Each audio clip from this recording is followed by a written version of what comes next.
primero de Samuel, capítulo 27, nos dice la Escritura: dijo luego David en su corazón: al fin seré muerto algún día por la mano de Saúl.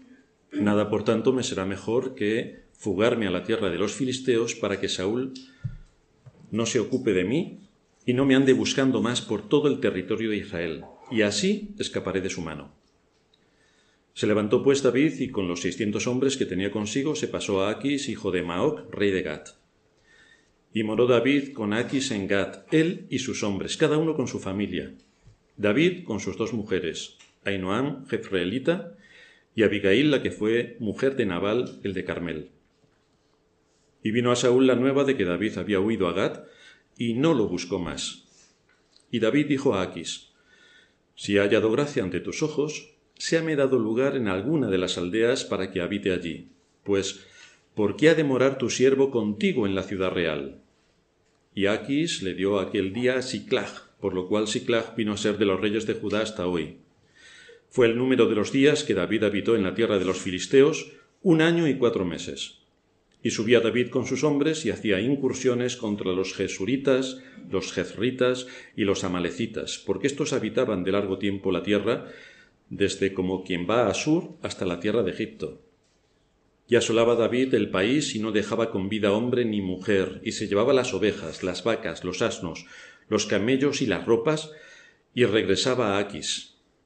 Y decía Aquis: ¿dónde habéis merodeado hoy? Y David decía: en el Negueb de Judá, en el Negueb de Jerameel o en el Negueb de los ceneos. Ni hombre ni mujer dejaba David con vida para que viniesen a Gat diciendo: no sea que den aviso de nosotros y digan: esto hizo David. Y esta fue su costumbre todo el tiempo que moró en la tierra de los filisteos. Y Aquis creía a David y decía: él se ha hecho abominable a su pueblo de Israel y será siempre mi siervo.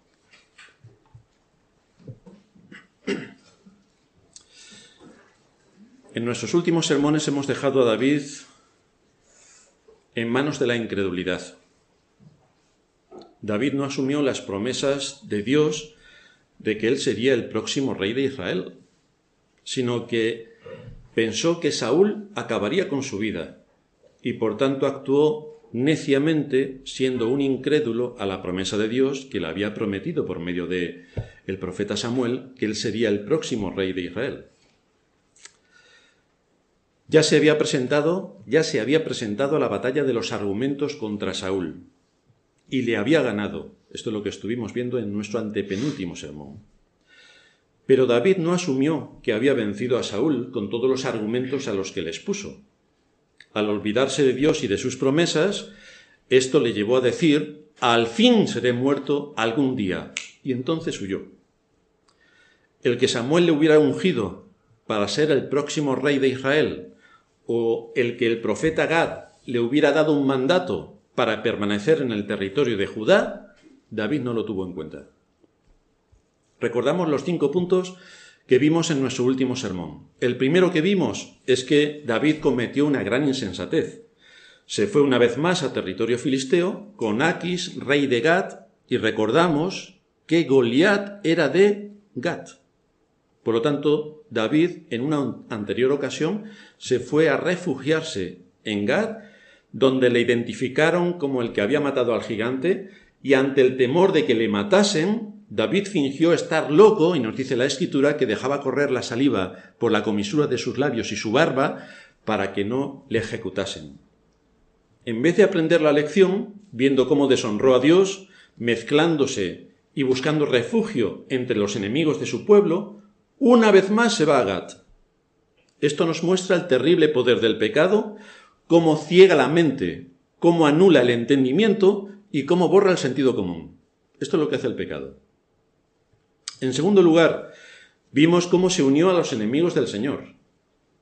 El que mató a Goliat defendiendo al pueblo de Dios y el honor de Dios, buscó en la tierra de Goliat el refugio, lo cual nos muestra un espíritu incrédulo a la palabra de Dios. El que hirió a los filisteos de muerte y les hizo huir, ahora confía en los filisteos y vive tranquilamente entre ellos. Esto nos muestra otra terrible realidad. Si dudas de Dios, de su palabra y de sus promesas, pronto estarás entre los enemigos de Dios como uno más de ellos. Si dudas de Dios, de sus palabras o de sus promesas, pronto estarás en medio de los enemigos de Dios como uno más de ellos. En tercer lugar, estuvimos viendo cómo estaba al borde de cometer uno de los peores pecados, entrar en guerra contra el pueblo de Dios. David se había convertido en cómplice del rey Aquis, y esto le pondría en grave aprieto cuando tarde o temprano tuviera que presentar batalla delante de Israel. En cuarto lugar, estuvimos viendo cómo se identificó con el enemigo. David se unió a los intereses del enemigo de Israel. Es exactamente esa circunstancia la que ocurre siempre que desobedecemos la palabra de Dios.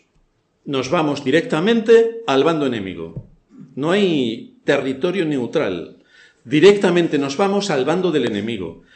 De ahí que el Señor dijo que el que no es conmigo es contra mí. No dijo, el que no es conmigo, bueno, está en un territorio neutral que se puede ir pensando, está en una especie de limbo o de purgatorio romano que se está pensando dónde va a caer. No. O estás con Cristo o eres enemigo de Cristo.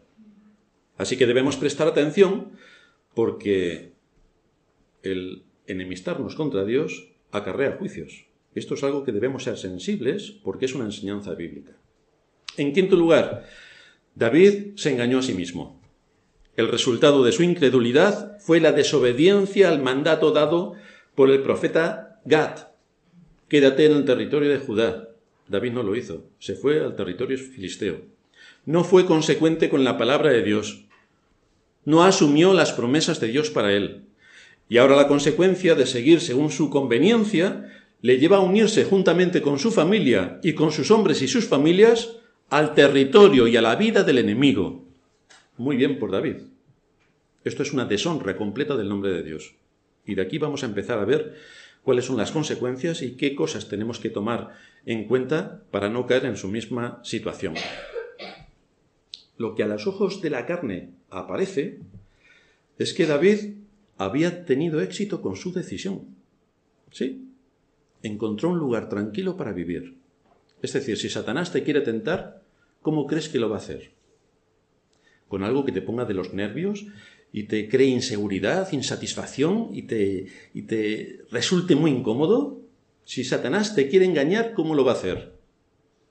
Dándote el deseo de tu corazón. Tú pide por esa boquita y yo te daré todo lo que me pidas. Así que el plan de David, a los ojos de la carne, parecía tener éxito. Encontró un lugar tranquilo para vivir. La providencia parecía estar sonriéndole. Bien podría decir, tengo paz para mí y para mi familia, para mis hombres y sus familias. Tengo todo lo que preciso para vivir. Casa gratis. Buena posición. Reconocimiento de mi entorno. El asunto es que cuando indagamos vemos que era una decisión completamente errónea y que traería juicios, y los traerá. Todo esto resultaba aparentemente beneficioso para él y para sus hombres, pero lo que aparentemente estaba bien, en realidad era lo peor que se podía hacer. Era una afrenta contra Dios, por no apropiarse de sus promesas y por desobedecer sus mandatos. Esta es la sutileza del engaño. Esta es una de las perversiones de nuestro corazón. Sigue sus deseos a expensas de lo que Dios dice y entonces te encontrarás con juicio tras juicio que Dios te irá enviando. Nuestro corazón quiere buscar un beneficio temporal y no se da cuenta de que está poniendo en riesgo todas las promesas de Dios para él y todo lo que tiene que ver con la salvación. Versículo 3. Moró David con Aquis en Gat, él y sus hombres, cada uno con su familia. David con sus dos mujeres, Ahinoam jezreelita y Abigail, la que fue mujer de Nabal el de Carmel. Aquí encontramos algo curioso, porque se nos están relatando una serie de hechos y sale aquí a relucir las dos mujeres de David. ¿Por qué? ¿Por qué el Espíritu Santo ha hecho este matiz de darnos una referencia de las mujeres de David? Dios había establecido, como todos sabemos, desde el principio, que el hombre se uniría a su mujer, y los dos serán una sola carne. Esto es un mandato de la creación. Pero por las costumbres de aquella época, el contexto cultural, y como eso todo el mundo lo hacía, el contexto cultural modifica la conciencia. Ejerce tal presión que nos impide ver lo evidente. Y por lo tanto, en aquel contexto cultural, lo más natural es que el hombre tuviese diversas mujeres. Ahora bien, el hecho de que se ignore la ley de Dios no exime de culpa, en absoluto. Ocurre en las leyes civiles de cualquier país y ocurre también en las leyes divinas. El hecho de que se ignore la ley no exime de culpa. Así que podemos ver las consecuencias que va a ir teniendo en la vida de David, el que tenga más de una mujer, y la razón de por qué Saúl le ha estado persiguiendo. Dios siempre actúa por medio de su providencia, y a través de su providencia castiga nuestro pecado. Si tenemos un ojo espiritual, podemos ir enlazando los acontecimientos para ver cómo Dios actúa sobre su pueblo, y evitarnos así los juicios que Dios envía por causa de la desobediencia. Y si nos sobrevienen los juicios y tenemos un ojo espiritual, nos permitirá poder identificar cuál es la causa y la razón por la que Dios nos ha enviado un juicio, y entonces llevarnos al arrepentimiento y que la ira de Dios se aplaque sobre nosotros. Ahora bien, si no tenemos un ojo espiritual, nos sobrevendrá juicio tras juicio, porque como no queremos ver la conexión que hay entre nuestra desobediencia y los reveses que nos va dando la vida a través de cómo Dios se mueve en la providencia, los supuestos creyentes se preguntarán, ¿por qué me pasa esto a mí? Y se olvidan de su pecado que cometieron anteriormente. ¿Por qué me pasa esto a mí? Pero si meditasen en sus decisiones y cómo muchas de esas decisiones han ido en contra de lo que Dios explícitamente establece en su palabra, podrían ver rápidamente por qué me pasan estas cosas a mí. Dios no actúa caprichosamente. Tenemos las Escrituras para conocer su voluntad. Sin embargo, cuando su voluntad es anulada por la cultura, o es anulada por la presión de nuestro entorno, o es anulada por nuestro engañoso corazón que trabaja duramente, y nos excusamos para mantener obstinadamente nuestra posición, entonces, queridos hermanos, vienen los juicios. Sí, vienen los juicios. Que nadie piense que porque es cristiano va a vivir en este mundo como el mejor de los mundos. Porque Dios al que ama, disciplina y castiga a todo aquel que tiene por hijo. Por lo tanto, espera con absoluta seguridad el juicio de Dios cuando andes fuera de sus caminos. Debemos tener, por tanto, muy en cuenta que si justificamos nuestro pecado por causa de la cultura, bueno, es que esto aquí se hace así siempre. Bueno, pues si eso te sirve de justificación. O por causa de la presión social, es que si no hago esto mi marido, es que si no hago esto mi mujer, es que si no hago esto mi jefe. Si justificas tu pecado por causa de tu comodidad, bueno, ahora voy a hacer esto, que lo haga otro. O si justificas tu pecado por causa de tu engañoso corazón, no te debes sorprender en absoluto de que Dios envíe juicios. No te debes sorprender. Porque es lo natural. Es decir, si tú desobedeces a tu padre, ¿qué es lo que pasa? Tú tienes un problema. Si tú desobedeces a tu jefe, ¿qué pasa? Posiblemente estés en la calle. Si tú desobedeces a Dios, los cristianos piensan, Dios es amor, me perdona. Sí, te perdona judicialmente para no entregarte a la condenación. Pero las consecuencias de tu pecado las pagas aquí. Las pagas aquí. Es decir, si tú matas a alguien, Dios me perdona. Sí, pero te vas a la cárcel. Las consecuencias las pagas. Dios te perdona, pero tú te vas a la cárcel. Y en cualquier otro asunto que tenga que ver con atentar contra uno de los mandamientos, Dios te perdona, pero paga las consecuencias. Esos son los juicios de Dios. Tú desobedeces, hay consecuencias. ¿La salvación te la van a quitar? No. Está sellada en Cristo, porque Él pagó con su vida tu salvación. Pero las consecuencias de tu pecado, vaya que sí las pagas. Así que decir, creo en Dios, y que esto te sirva de amuleto como para pensar que eres salvo sin ninguna complicación más, es engañarte de una manera bastante tonta. Muchos creen que con solo decir creo en Dios es todo lo que necesitan para ser salvos. Pero vivir aplicando los principios en cada área, vivir buscando la excelencia en lo que hagas, en tu trabajo, vivir, si eres un hombre, actuando como líder resolutivo, cumpliendo tu papel, vivir, si eres una mujer, con un espíritu afable y apacible, que es de gran estima delante de Dios, esto es lo que se espera de aquellos que han conocido la verdad. Pero si ese es un carácter que en ti no se da, es que no estás aplicando el Evangelio. Es que no has entendido el Evangelio. Y debes tener bastante preocupación por ocuparte de tu salvación con temor y temblor, porque no lo has entendido.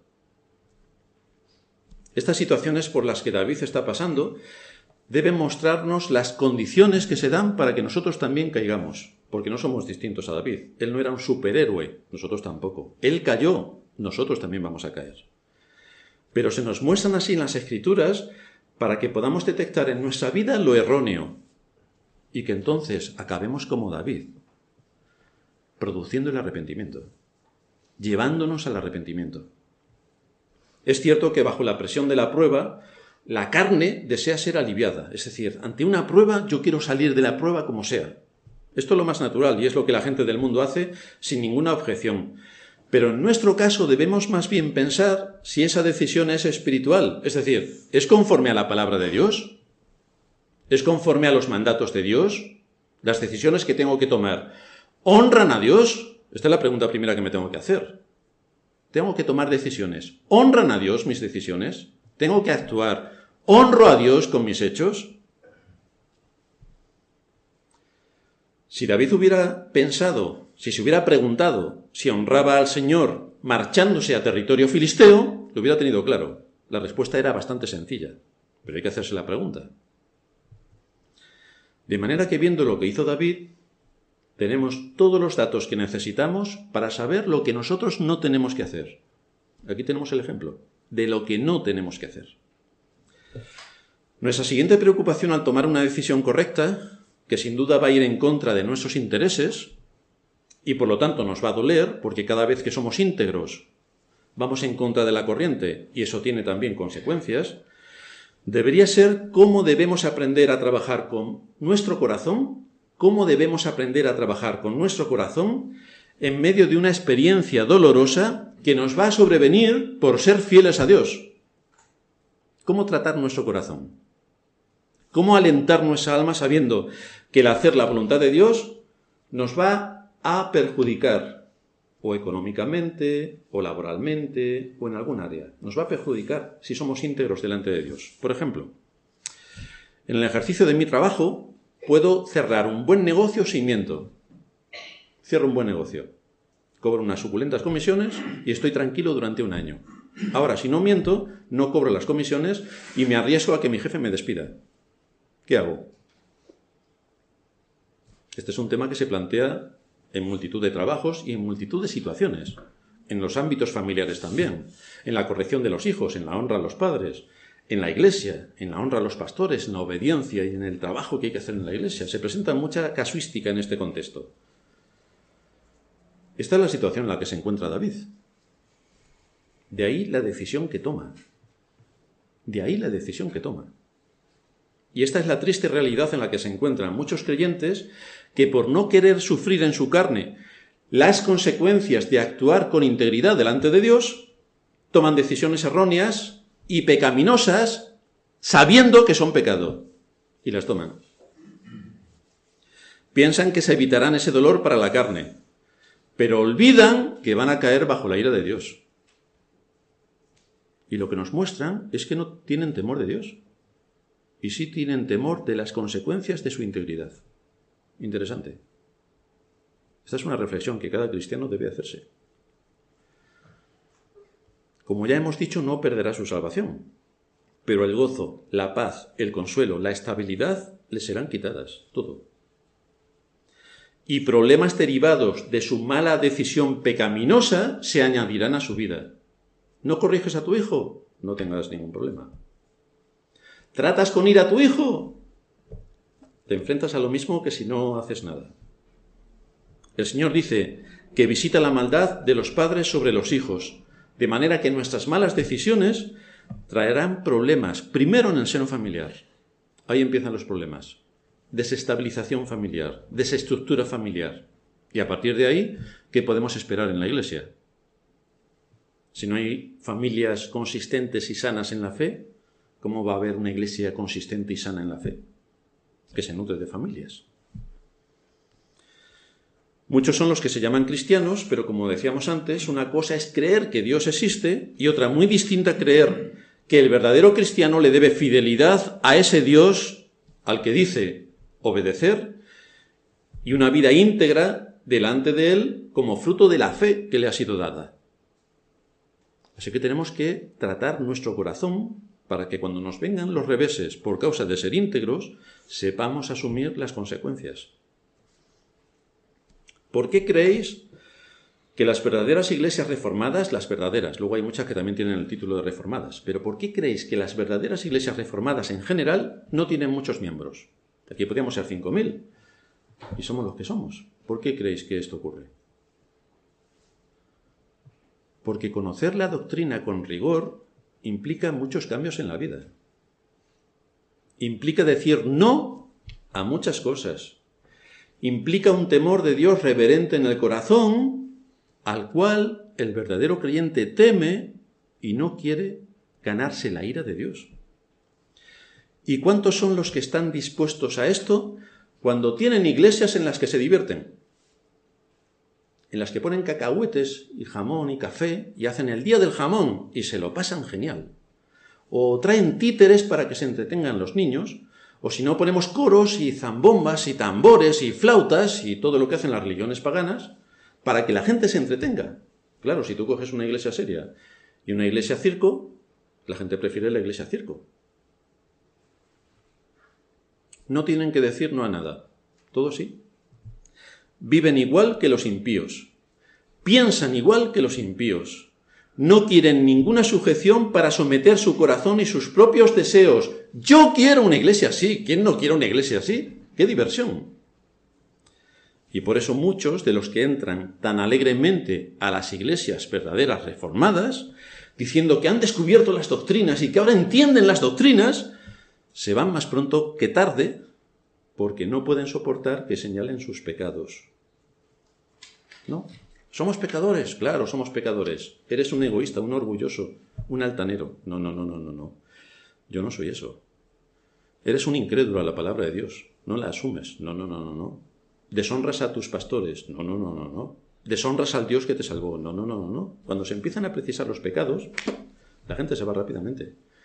Porque nadie quiere que le señalen sus pecados si no es un verdadero creyente, que busca en el contexto de la iglesia que efectivamente la palabra de Dios señale su pecado, porque quiere arrepentirse de su pecado y quiere estar en orden delante de Dios. Por desgracia, cuando la incredulidad domina al ser humano, se olvida de Dios. Busca librarse con sus propias armas de la prueba o del juicio y toma el camino opuesto a los medios espirituales, todo lo cual implica obediencia, pero no quiere obedecer. Piensa que solo por decir creo en Dios ya está todo, y la obediencia se esfuma. Y esto es lo que le ocurre a David. Esta historia de David está puesta en las Escrituras, el Espíritu Santo nos la ha dejado para que tomemos nota de que esta es una situación en la que se puede caer. Por eso nos dice el texto que moró David con Aquis en Gat, él y sus hombres, cada uno con su familia. De manera que cuando actuamos de forma contraria al deber que tenemos como creyentes y a la guía que nos proporciona la Escritura buscando nuestra propia seguridad carnal y atentando con ello contra los principios que se establecen en las Escrituras, esto nos va a traer problemas, porque cuando uno da un paso en falso, no se queda en uno solo, luego viene otro paso en falso y luego otro paso en falso. ¿Y a dónde nos lleva? Cuando un verdadero cristiano toma decisiones según su propio criterio, sin tener en cuenta los principios que se establecen en las Escrituras de honrar a Dios y asumir que va a sufrir por mantenerse honrando a Dios, sin duda va a acabar sufriendo mucho más por los juicios de Dios. Sin duda. Pero eso el cristiano no lo quiere ver. Quiere la comodidad carnal del momento y nada más, porque Dios es amor. Lamentablemente, en general, los creyentes, de forma incomprensible, no conectan lo que han hecho deshonrando a Dios con cosas concretas que les están sucediendo. No lo conectan. Mira que oramos y exponemos la palabra y predicamos. Misión imposible, frustrado. Yo estoy frustrado en este aspecto. Por ejemplo, David adulteró con Betsabé. Esto tuvo juicio por parte de Dios. Todos sabemos cómo el hijo que tuvo murió. Y uno puede decir, bien, pues Dios ha ejecutado sus juicios. Sí, pero es que ese no fue el único juicio. 20 años más tarde, su hijo Absalón se acostó con todas las concubinas de su padre en el terrado del palacio. Y uno puede decir, no tiene nada que ver una cosa con la otra. Si nos vamos al libro 2 de Samuel, capítulo 12, versículo 11, esto lo estudiaremos también cuando lleguemos dentro de 100 y pico sermones, cuando lleguemos aquí, Natán le está diciendo a David después de pecar, así ha dicho Jehová, he aquí yo haré levantar el mal sobre ti de tu misma casa, y tomaré tus mujeres delante de tus ojos, y las daré a tu prójimo, el cual yacerá con tus mujeres a la vista del sol. Esto fue una amenaza y un juicio que Dios cumplió. 20 años después. Pero si no nos lo dijera la Escritura, nosotros no podríamos conectar este asunto. Y resulta que por el pecado de David, no solamente le quitó al primer hijo que tuvo de Betsabé, sino que también ejecutó sus juicios 20 años después. Así que, hermanos, ¿por qué me pasan las cosas? No todas las cosas que nos pasan son fruto de nuestro pecado. Pero no podemos caer en la tentación de pensar que ninguna de las cosas que nos pasan es fruto de nuestro pecado. Que estamos exentos de todo juicio de Dios y que vivimos tan alegremente en este mundo sin ningún juicio de Dios. Esto es una falsedad total, como pensar que cada cosa que nos pasa es un juicio de Dios. Hay que discernir, porque hay situaciones en las que Dios nos somete a prueba y entonces es para capacitarnos y para desarrollar todo lo que Dios nos ha dado y para que confiemos en Él y descansemos en su gracia, pero hay otras que no. Hay otras que son juicios.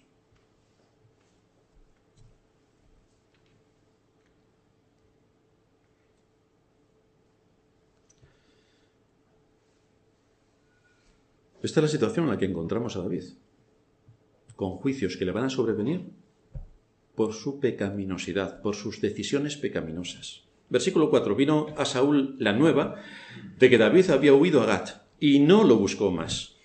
Esto parece confirmar la idea de que David había actuado con prudencia. Se fue a territorio filisteo y fijaos, qué bien, Saúl ya ha desistido de perseguirle. Es decir, uno puede interpretarlo con los ojos de la carne, de que Dios estaba bendiciendo los propósitos mundanos y pecaminosos de David al irse a territorio enemigo. Pero esto no es lo que está en el fondo de la cuestión, porque Dios no va a bendecir cuando se deshonra su nombre y cuando se atenta contra sus mandatos. El asunto es que cuando todo discurre en nuestra vida sin problemas y el enemigo deja de acosarnos, y en este caso encontramos a Saúl que desiste de su empeño y que David vive tranquilamente en medio de sus enemigos, entonces es el momento, en términos generales, cuando tenemos que sospechar de que algo anda mal en nosotros en cuanto al testimonio, porque no puede ser que seamos fieles a Dios y no tengamos ningún problema. Eso es imposible, es incoherente.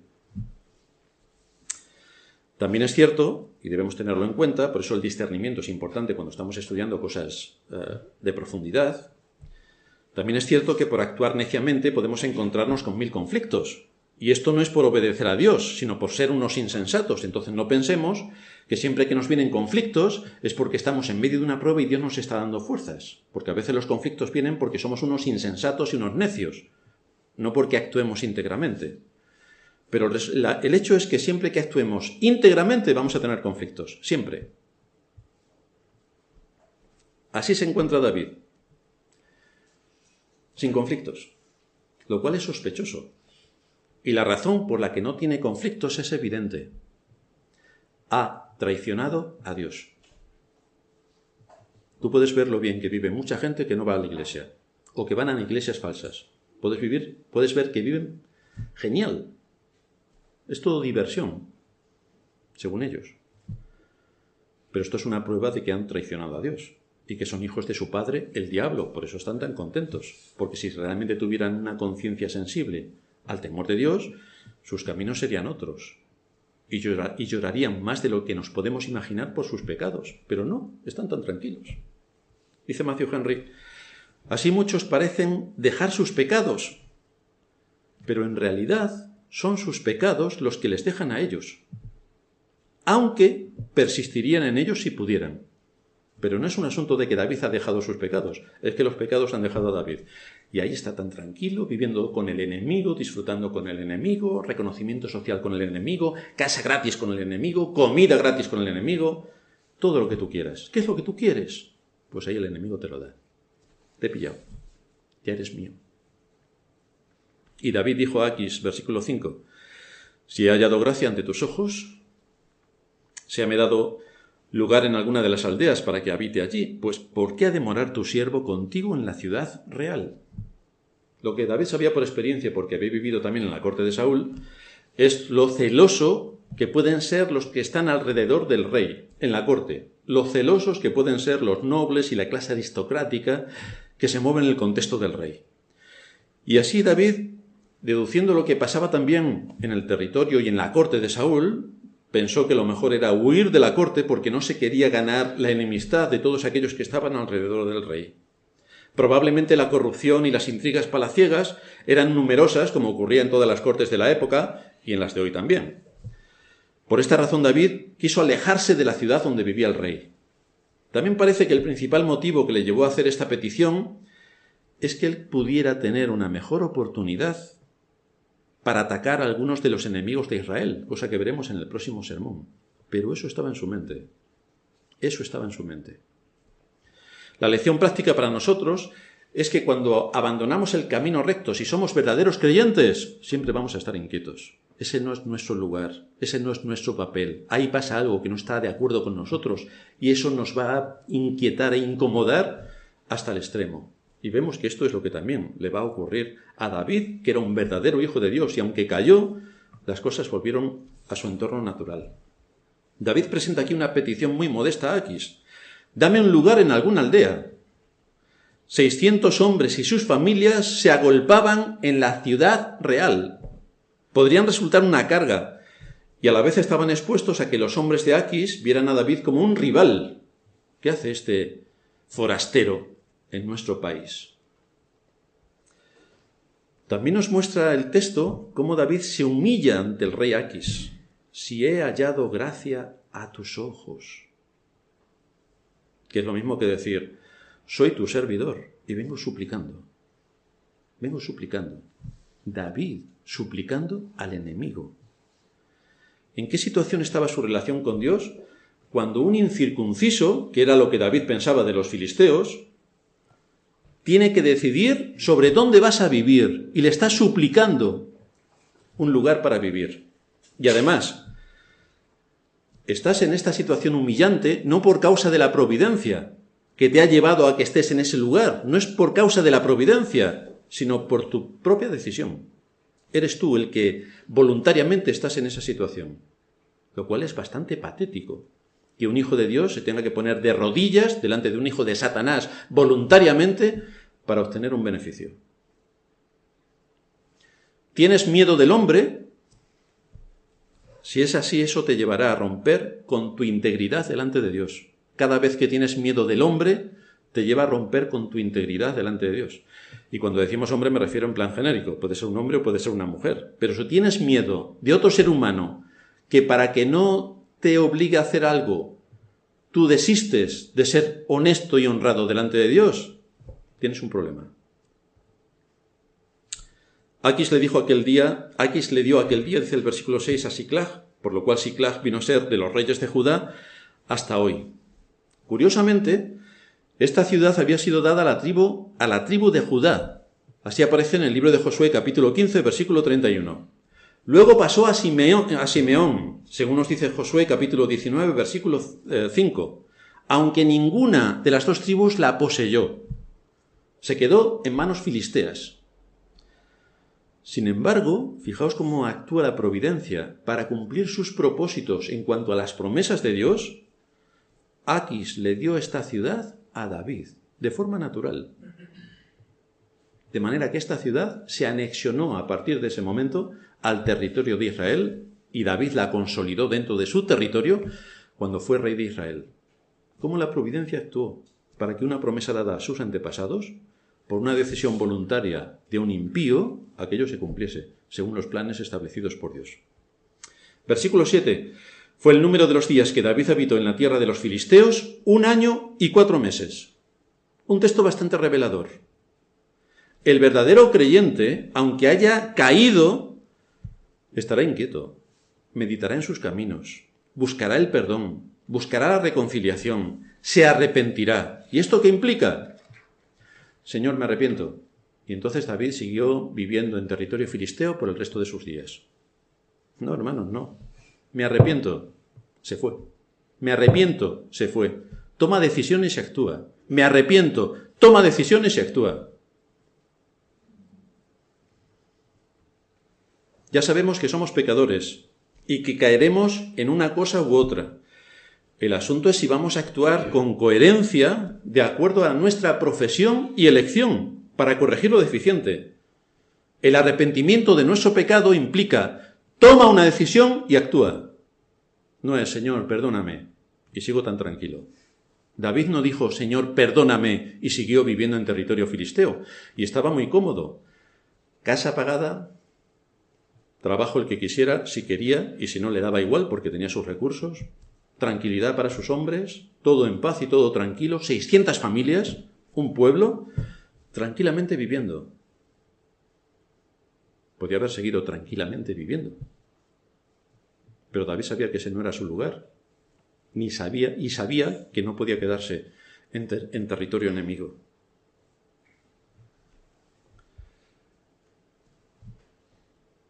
La cuestión que nos debemos plantear cuando caemos es si vamos a tomar decisiones y actuar. ¿Vamos a tomar decisiones y actuar? Porque ese es el aspecto que declara si hay temor de Dios en nuestro corazón o no. O no. Y entonces nos engañamos. Porque si solamente reconocemos nuestro pecado, estamos, como ya hemos dicho muchas veces, a la altura de Faraón, que reconoció su pecado y ya sabéis dónde acabó. Saúl, que reconoció su pecado y acabó en el infierno. Judas, que reconoció su pecado y acabó en el infierno. Reconocer el pecado no es suficiente, porque es decir, sí, he pecado. Y hay algo que se espera de aquellos que han conocido la verdad. Hay que tomar una decisión y hay que tomar un camino. Si no hay decisión y no hay camino, es que ahí no hay absolutamente nada. Así que no te engañes diciendo que eres salvo porque crees en Dios si resulta que no hay arrepentimiento en aquellas cosas a las que Dios te llama. No podemos olvidar las grandes caídas de David, pero tampoco podemos pasar por alto su arrepentimiento. Continuamente, cuando David ha caído, hay un tiempo en el que Dios obra en él y actúa. Siempre que cayó, su arrepentimiento fue evidente. Tomó decisiones y tomó un camino. Tomó decisiones y tomó un camino. El arrepentimiento es llevar a cabo la toma de decisiones para corregir la vida y honrar a Dios. Eso es el arrepentimiento. Por lo tanto, no es decir, he pecado, es tomar decisiones que cambien mi vida y mi camino. David no podía olvidar que Israel era el pueblo de Dios, el pueblo del pacto. No podía olvidar que los filisteos, a quienes se había unido, eran los enemigos del pueblo del pacto, los enemigos de Dios. No podía olvidar su propia relación con Dios y con su pueblo. Él era parte del pueblo de Dios, era la parte de las promesas de Dios. Su conciencia debió haberlo confrontado enérgicamente durante ese tiempo que estuvo en territorio filisteo. De manera que el Espíritu Santo está mostrándonos el tiempo en el que David estuvo alejado de Dios, el tiempo en el que el Espíritu Santo estuvo moviendo su conciencia, y cómo llega un día en que David pone punto final a esa situación. 1 año y 4 meses, se acabó. El asunto con nuestros pecados es si pasa 1 año, 2 años, 3 años, 10 años, 20 años, y seguimos con nuestros pecados. Los mismos, pauta de conducta.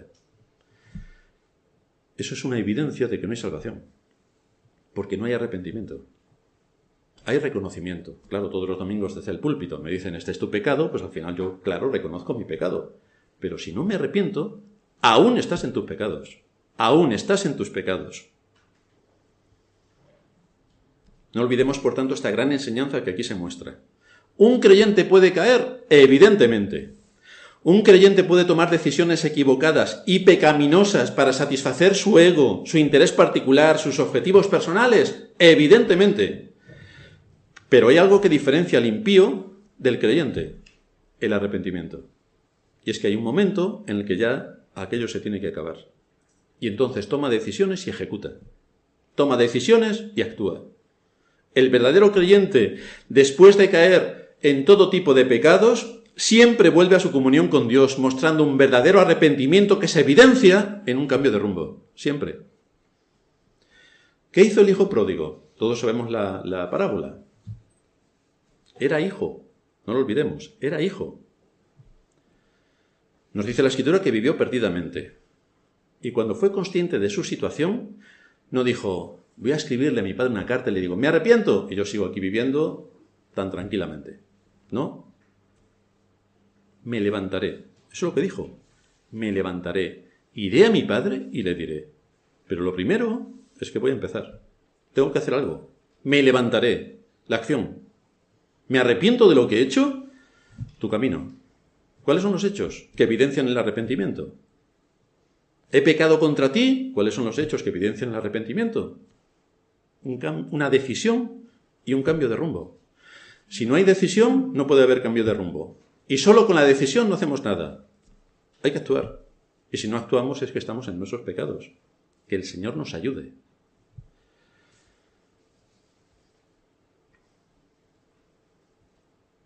En David iremos viendo que hay cambio de conducta y actitud, lo cual demuestra que aunque estaba viviendo muy cómodamente, muy tranquilo, recibiendo todo lo que necesitaba, reconocimiento social, total libertad de movimientos, casa incluida, comida también, acomodo para él y para todos los suyos, nada de todo esto le mantuvo dormido, sino que se nos indica un tiempo exacto en el que el Espíritu Santo le hizo actuar como quien era, un hijo de Dios. Dice Jeremy Walker en su libro El arrepentimiento: aquel que se arrepiente no busca algo de reforma aquí y allá, limpiando un poco su conducta externa. Más bien, rechaza y renuncia a sus hábitos pecaminosos. El hombre muestra su arrepentimiento en que ahora ve que Dios ha sido provocado a ira por su falta de obediencia.